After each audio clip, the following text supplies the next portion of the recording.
Desde ahí vi a mi único hijo casarse, a través de una puerta batiente, detrás de bandejas con cócteles de camarón. Escuchaba la música, las risas, el arranque de los brindis, pero no era parte de eso. Ni de cerca. Yo pagué esa boda. Cada flor, cada silla, cada detalle elegido con cuidado, desde las copas de vino con borde dorado hasta el menú de cócteles personalizado con las iniciales de los novios grabadas en el vidrio. Pero cuando empezó la música y todos tomaron sus lugares, a mí no me dieron uno. Ni señal. Ni tarjeta. Ni plato con mi nombre. Solo una silla plegable de metal junto a una pila de bandejas usadas y un carrito de catering con una rueda coja. Alguien había tirado una servilleta de papel en el asiento, como si me estuviera haciendo un favor. Ese era mi lugar, metida entre vapor y acero inoxidable. Me quedé parada un momento, parpadeando fuerte, negándome a dejar salir las lágrimas. El aire olía a salsa de tomate y cloro. Sentía el calor del horno en mi espalda, y algo dentro de mí se enfrió. Miré mi vestido, chifón lila suave, cosido a mano por una señora en Querétaro que todavía lo hacía a la antigua. Me había pasado 3 horas arreglándome el pelo esa mañana, rizando cada mechón como a Damián le gustaba decir que se veía bonito como el de mamá. Eso fue antes de que dejara de llamarme mamá. 3 horas fingiendo que este día también sería especial para mí. Pero nadie me dijo del cambio de asiento. Nadie dijo, hicimos otros arreglos.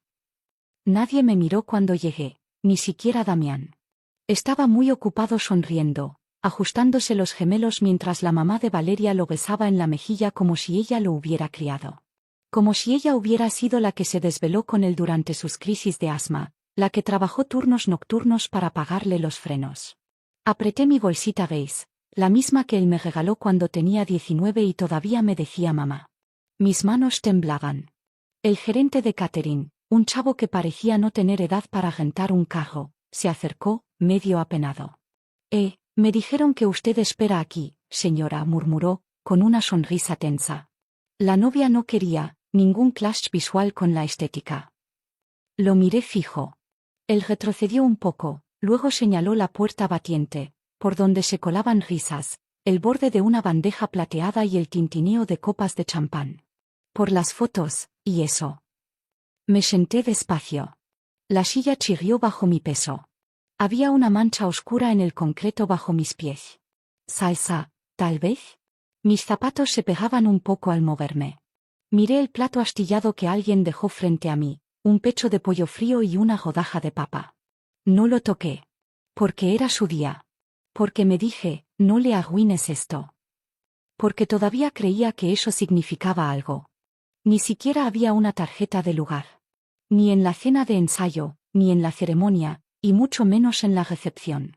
Ninguna silla reservada con mi nombre en caligrafía elegante. Ninguna nota de bienvenida. Solo esa silla junto a la puerta batiente de la cocina, como si la hubieran sacado de un closet de última hora y dijeran, con esto basta. Intenté no mirar el salón de recepción más allá de la puerta, pero era imposible no echar un ojo. Las luces brillaban como champán. Todo estaba bañado en ese brillo dorado que solo ves en revistas, centros de mesa con eucalipto, manteles color durazno, hasta velas flotantes en cuencos de cristal. La familia de la novia estaba en la mesa principal, radiantes y sonriendo. El papá de Valeria dio un discurso de bienvenida que retumbó. La mamá se levantó después, secándose los ojos con un pañuelo de seda mientras hablaba de nuestra pequeña Valeria encontrando al amor de su vida. La gente rió. Luego lloró. Luego aplaudió. ¿Y yo? Ni una mención. Saqué el programa que me dieron en la iglesia. Papel crema, grueso y caro. Letras en dorado. Leí cada palabra. Cada gol. Papá del novio. Mamá de la novia. Padrino. Dama de honor. Ujier. Niña de las flores.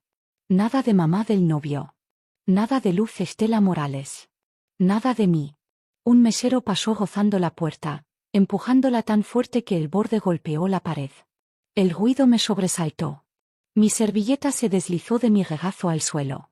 Me agaché a recogerla y me detuve, con la mano flotando sobre el piso. Había una grieta en el linóleo. Una fractura como telaraña, del tipo que ves en vidrio barato. Eso se sintió correcto. Escuché la risa de Damián desde el otro lado de la puerta. Esa risa profunda que solía guardar para mí cuando le preparaba su pozole favorito y le contaba historias de mis años torpes de adolescente. Ya no reía así. Al menos no conmigo. El gerente de catering pasó otra vez y me dio un leve asentimiento. ¿Todo bien, señora? Le di la misma sonrisa educada que había estado perfeccionando toda la noche. Porque sabía cómo me veía, una señora mayor en la parte trasera, viendo a su hijo casarse por una rendija en la puerta, fingiendo que pertenecía. Lloraba en medio de la noche. Cuando tenía 5, tal vez 6 años. Las pesadillas venían en oleadas, monstruos en el closet, lobos bajo la cama, sombras que no podía explicar. Yo salía de la cama, con el cuerpo adolorido después de un doble turno, y entraba de puntitas a su cuarto. Le frotaba la espalda, tarareaba una cumbia que nadie me había enseñado, y susurraba: «Estás a salvo. Aquí estoy». Se dormía acurrucado en mi pecho, con su frente húmeda pegada a mi cuello, y yo me quedaba ahí, en el borde de la cama, hasta que el sol empezaba a salir. Recordé todo eso mientras estaba en esa silla plegable, viéndolo girar con su nueva esposa en la pista, con la boca abierta de risa mientras la mamá de Valeria se secaba los ojos y se llevaba la mano al corazón. Parecían una familia. Como si lo hubieran construido desde cero. Pero yo fui la que se quedó cuando su papá se fue. Yo le enseñé a andar en bici, ahorré 3 años para comprarle su primera laptop. Yo trabajé horas extras en el hospital, luego llegaba a casa a ayudarle con sus reportes de libros y tareas de matemáticas. Y cuando sus frenos costaron más que la renta, tomé trabajos de limpieza los fines de semana y le decía que me gustaba el ejercicio. Pero supongo que nada de eso salió en el pase de fotos de la boda. Un mesero apareció frente a mí, sacándome de mis pensamientos. Era joven, probablemente aún en la uni, y parecía no saber a dónde mirar. «Perdón, señora», murmuró, dejando un plato. «Aquí tiene». Era un solo pecho de pollo con 2 ejotes y un montoncito de puré de papa. Frío. Plato astillado. Sin adornos. «Gracias», dije, como si estuviera agradecida. Se quedó un segundo de más, luego ofreció una sonrisa nerviosa y se fue. No toqué la comida. En cambio, puse mis manos suavemente en mi regazo y miré al frente. Por la rendija de la puerta, vi a la mamá de Valeria inclinarse para susurrarle algo a Damián. El río otra vez. Una risa grande, cálida, generosa. Del tipo que solía ser mía. Miré el plato. Mi tenedor estaba cruzado en el borde como un signo de puntuación. Tomé mi servilleta y la presioné contra mi boca, fingiendo limpiar una mancha que no estaba ahí. Mis ojos ardían. Me dije que era solo el vapor de la cocina. No traición. No dolor. Solo cebollas. La habitación del hotel estaba demasiado silenciosa. No encendí las luces al entrar. No me quité el vestido. Solo me senté en el borde de la cama dura, con las manos cruzadas en el regazo, mirando las sombras pálidas que parpadeaban en el techo desde el pasillo. Todavía olía a grasa de cocina en mi pelo, sudor, colonia garata y algo agrio que se me pegaba como un recuerdo. Me agaché, me quité los tacones y flexioné mis pies hinchados. Me dolían desde que entré al salón de recepción y me di cuenta de que no era parte de eso. No lloré.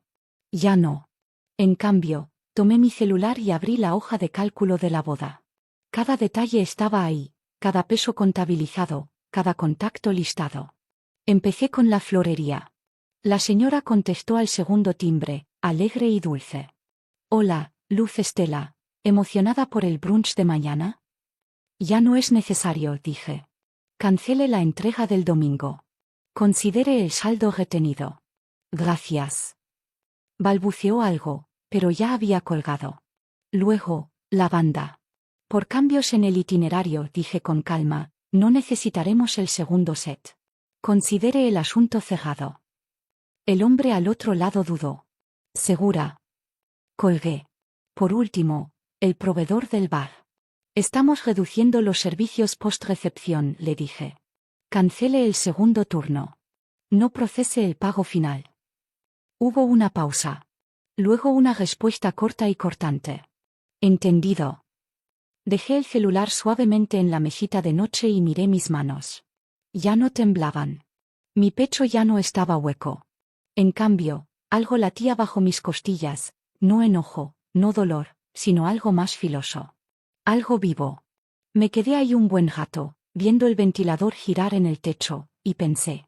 Que brinden sin mí. Que tomen su champán. Que se pregunten por qué la música para antes, porque las flores nunca llegan. Pensaron que era invisible. No tenían idea de lo que podía quitarles. A la mañana siguiente, desperté con mi celular vibrando. No eran llamadas de Damián. No era una disculpa. Solo un montón de mensajes de mi sobrina. ¿Qué pasó? Todos están enloqueciendo. Los ignoré. En cambio, me senté en la cama, saqué mi tablet de la mesita de noche y abrí el archivo del presupuesto. La misma hoja de cálculo que había construido minuciosamente durante los últimos 16 meses. Codificada por colores. Con fechas. Rastreada al centavo. Mientras navegaba por las partidas, aún podía escuchar la voz de Galeria. Luz Estela, solo queremos algo un poquito más fancy. Esa palabra otra vez. Fancy. Siempre dicha con una sonrisa tensa, como un cumplido envuelto en una navaja. Así fue como el lugar cambió de una capilla sencilla a una hacienda en Querétaro. Así fue como la banda duplicó su costo, la lista de invitados se infló, el pastel pasó de 2 pisos a 5. Y yo dije que sí. Cada vez. Porque quería que tuvieran lo que yo nunca tuve. Pero ahora, mi aliento se detuvo. 2 cargos destacaban, registrados 3 días antes de la boda. Uno de un evento de cata de cócteles. Otro del restaurante de la cena de ensayo. Misma tarjeta. Mi tarjeta. Toqué para expandir el historial de transacciones. Ninguno de esos cargos vino de mí. No me invitaron a esa cata. Ni siquiera me sentaron en la cena de ensayo. Mi estómago dio un vuelco. Abrí Venmo. Y ahí estaba. Una nota de Valeria a una de sus damas de honor. La mamá de él paga todo, pues que sea en grande mano de tono claro con pintura de uñas almohadilla bodavives. Me quedé mirando eso por un buen rato. No lloré. No hubo jadeos, ni indignación. Solo una extraña calma. Como si mis terminaciones nerviosas se hubieran doblado hacia adentro para protegerme. Cerré la tablet y la puse suavemente en la cama a mi lado. La traición no era el gasto. Era la certeza, que nunca me habían visto como algo más que una cuenta bancaria con apellido. Y de repente, no me sentí herida. Me sentí libre. Cuando llegué a casa al día siguiente, no deshice la maleta. Ni siquiera me quité el abrigo. Fui directo al cuarto, al tocador de nogal en la esquina. Había una carpeta roja que no había abierto en años, enterrada bajo viejos papeles de seguros y recibos de agua. La saqué, me senté en el borde de la cama y la abrí despacio. Cerca del fondo había un sobre, amarillento en las esquinas, sellado con cinta adhesiva, y marcado con la letra de mi difunto esposo. Para Luz Estela. Solo si ya no estoy. Lo había encontrado años atrás, después de que Tomás murió. Lo guardé, sin abrir, diciéndome que lo leería algún día. Pero la vida se interpuso. O tal vez no quería saber qué había dentro. Hoy, sí quería. Deslijé mi dedo bajo la solapa y desdoblé la carta. Era corta. Letra inclinada. Curvas familiares. Luz Estela. Si estás leyendo esto, lo siento. Debí decírtelo antes. No podía llevarme este secreto a la otra vida. Damián, no es biológicamente tuyo. Ni siquiera mío, en verdad. Era el hijo de alguien a quien amé antes de ti. Una mujer llamada Elena. Cuando quedó embarazada, entró en pánico y se fue del pueblo. Meses después, apareció con el bebé y me lo dejó, diciendo que no estaba lista para criarlo. Te dije que era nuestro. Que había sido un error de antes de casarnos. Tú me creíste. Y lo criaste como si fuera tuyo. Pero no lo era. Y aún así, tú lo hiciste tu mundo. Mis manos temblaron mientras bajaba la hoja a mi regazo. La habitación estaba en silencio. Miré la foto de Damián en el tocador, graduación de prepa, con la birreta ladeada, su sonrisa torcida.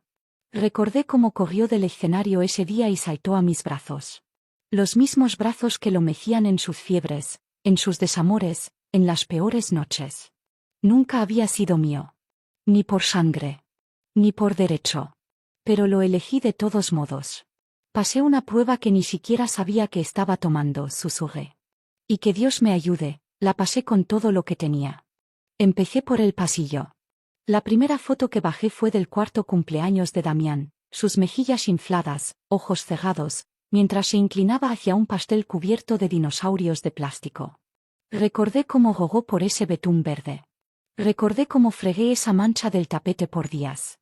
La quité de la pared con cuidado, la volteé y la envolví en una sábana vieja. Luego pasé a la sala.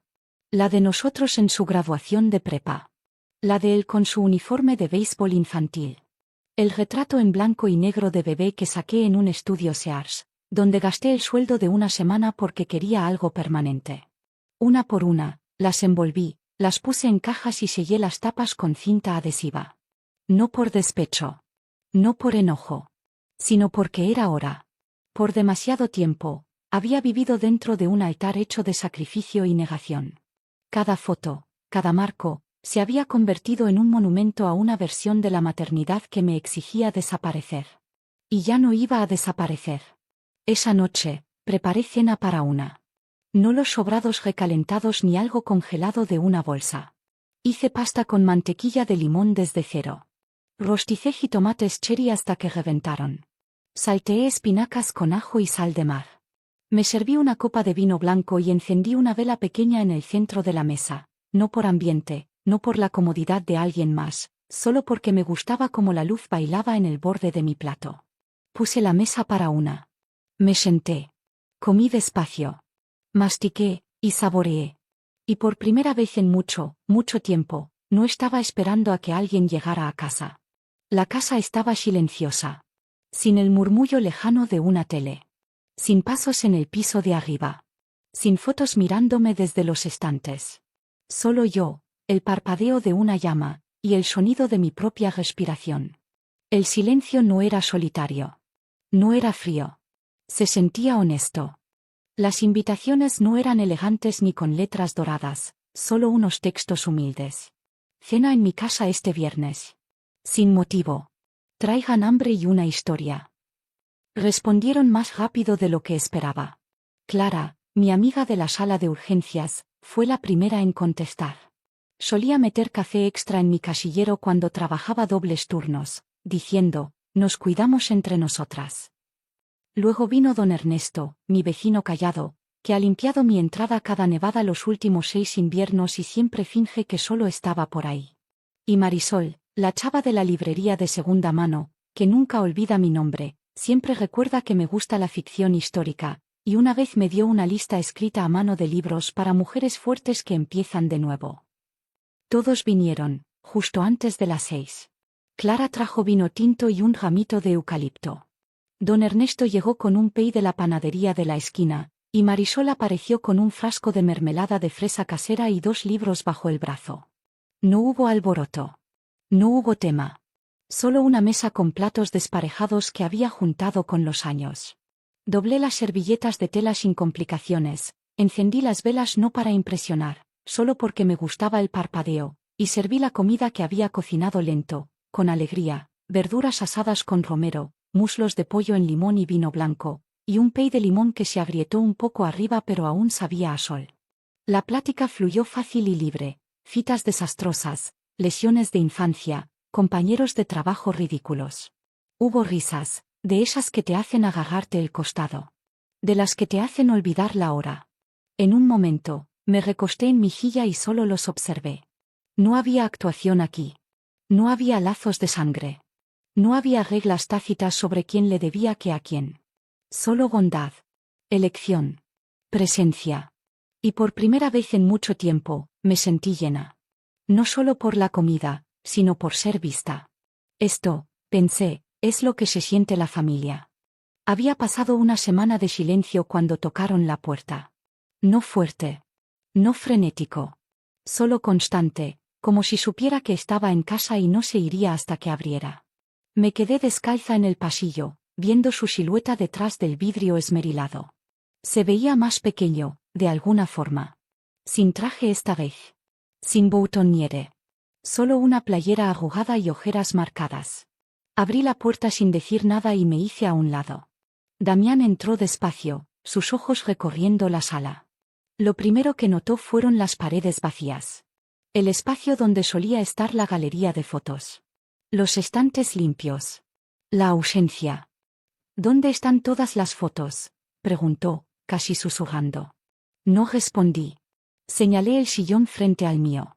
Se sentó, rígido e inseguro. No vine a pelear, dijo. Qué bueno, respondí, poniendo una caja de cartón sencilla en la mesita entre nosotros. La miró, confundido. ¿Qué es esto?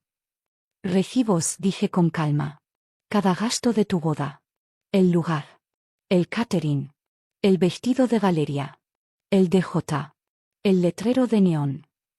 Sus ojos se quedaron fijos, inmóviles. Y esto, añadí, colocando la carta doblada encima. Frunció el ceño mientras la tomaba y empezaba a leer. Vi su rostro cambiar, confusión, luego incredulidad, luego algo más suave, herido. ¿Lo sabías?, preguntó, con la voz quebrada. ¿De mí? Ahora sí, dije. Me miró, con súplica en los ojos. Entonces es por eso. ¿Estás enojada porque no soy tuyo? Negué con la cabeza. No estoy enojada porque no fuiste mío por sangre. Me incliné hacia adelante, mi voz baja y firme. Estoy enojada porque te crié. Te di todo lo que tenía. Y cuando llegó el momento de honrarme, dejaste que me gozaran. Te sentaste. Te quedaste callado. No dijo nada. Me puse de pie, le entregué la caja y caminé hacia la puerta. Esto es tuyo ahora, dije. Tómalo. Tómate todo. Me miró como si quisiera decir algo, cualquier cosa, pero las palabras nunca llegaron. Así que abrí la puerta. Y esta vez, yo fui la que se alejó. El comedor estaba lleno otra vez, lleno de tintineos de copas, risas cálidas y el zumbido bajo de un disco de jazz sonando de fondo. Los mismos platos desparejados. La misma luz de velas parpadeando sobre los cubiertos. Las mismas personas que habían elegido venir, no por obligación, sino por cariño. Clara levantó su copa a la mitad del postre, con las mejillas sonrojadas por el vino y la alegría. Un brindis, dijo, poniéndose de pie. Por las mujeres que construyeron la casa, solo para que las mandaran a sentarse en la cocina. Todos rieron, luego se callaron, dejando que las palabras calaran. Luego levantaron sus copas al unísono. Por las mujeres. Yo levanté la mía también. Esta vez, sin dudar. Miré alrededor de la mesa, sus rostros familiares, iluminados por una luz suave, vivos con pertenencia. Aquí no era invisible. No era un fantasma detrás de una puerta. Era la anfitriona. Presente. Completa. Después, me quedé descalza en la cocina, girando el resto de mi vino, escuchando los sonidos de los platos siendo recogidos y las historias compartidas. Esta era mi casa. Mi mesa. Mi paz. Damián nunca volvió a llamar. Y por primera vez, no tomé el teléfono. No miré la bandeja de entrada ni me pregunté si me había perdido algo. No ensayé un perdón que nadie había pedido. No necesitaba que regresara. Porque en ese comedor iluminado por luz dorada, rodeada de gente que me veía, finalmente había regresado a mí misma. Y esta vez, nadie me puso en la cocina.